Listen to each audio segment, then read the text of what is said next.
એક વખત સ્વામીશ્રીની વાળુવેળાએ ભાષાવિદોનો ગજગ્રાહ જામી ગયો. અંગ્રેજી અને ગુજરાતી ભાષાની તરફદારી કરી રહેલા બે સંતવૃંદો વચ્ચેની આ શાબ્દિક રસાકસીમાં અંતે સ્વામીશ્રીની રૂચિ અનુસાર વર્તવા બાબતે બંને પક્ષની સંમતિ સધાતા એક નૂતન કાર્યક્રમે આકાર પકડ્યો.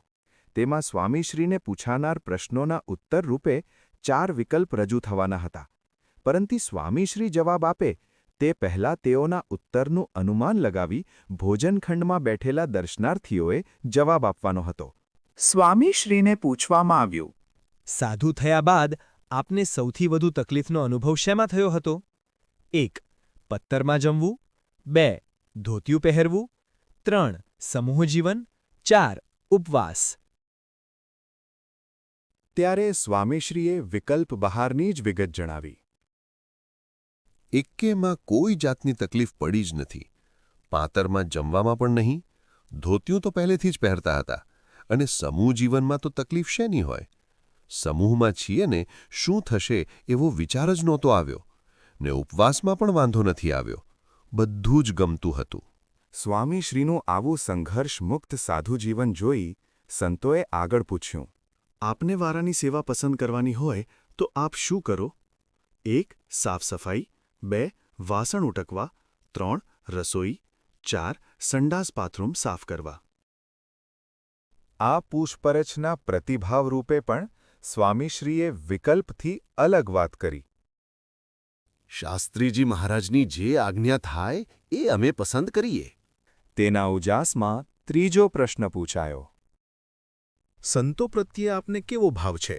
1. પુત્ર જેવો, 2. જીવતુલ્ય, 3. ભક્ત જેવો કે 4. શિષ્ય જેવો? અહીં પણ સ્વામીશ્રીએ સૌની ધારણા બહારનો જ પ્રત્યુત્તર આપ્યો. બધા મુક્તો છે. સંતો ભક્તોનો આવો મહિમા સમજતા સ્વામીશ્રીને વધુમાં પૂછાયું, સંતો કઈ ભાષા શીખે એમાં આપની ઈચ્છા રહે છે?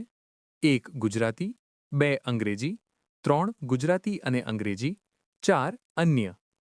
આ પ્રશ્નનું સંતુલિત સમાધાન આપતા સ્વામીશ્રી બોલ્યા, જે દેશમાં હોય એ ભાષા બોલે તો સામેવાળાને આત્મીયતા થાય. જો કે બધી જ ભાષા શીખવાનું શક્ય નથી, પણ અંગ્રેજી, ગુજરાતી તથા હિન્દી જાણવું જરૂરી છે. આ સાંભળી સંતોએ પૂછ્યું કે હુ ઇઝ યોર ગુરુ? આપના ગુરુ કોણ છે? અંગ્રેજીમાં પૂછાયેલા આ સવાલનો જવાબ અંગ્રેજીમાં જ આપવા વિનંતી થઈ ત્યારે સ્વામીશ્રીએ કહ્યું, કઠણ પડશે. એના કરતાં સીધી સીધી વાત કરવા દો ને. I don't know English. હું અંગ્રેજી જાણતો નથી. પોતાની આ માર્મિક અને નિખાલસ વાણીથી હાસ્યનો હિલોળ સર્જાઈ ગયો. એવામાં સ્વામીશ્રીએ જણાવ્યું, મારા ગુરુ શાસ્ત્રીજી મહારાજ અને યોગીજી મહારાજ છે. બેય ગુરુ એક જ છે ને, એમાં ક્યાં ફેર હતો? શાસ્ત્રીજી મહારાજે દીક્ષા આપી અને સેવા આપી. યોગીજી મહારાજે મારું ઘડતર કર્યું. બંનેનો મોટો ફાળો છે. બંને મારા ગુરુ છે.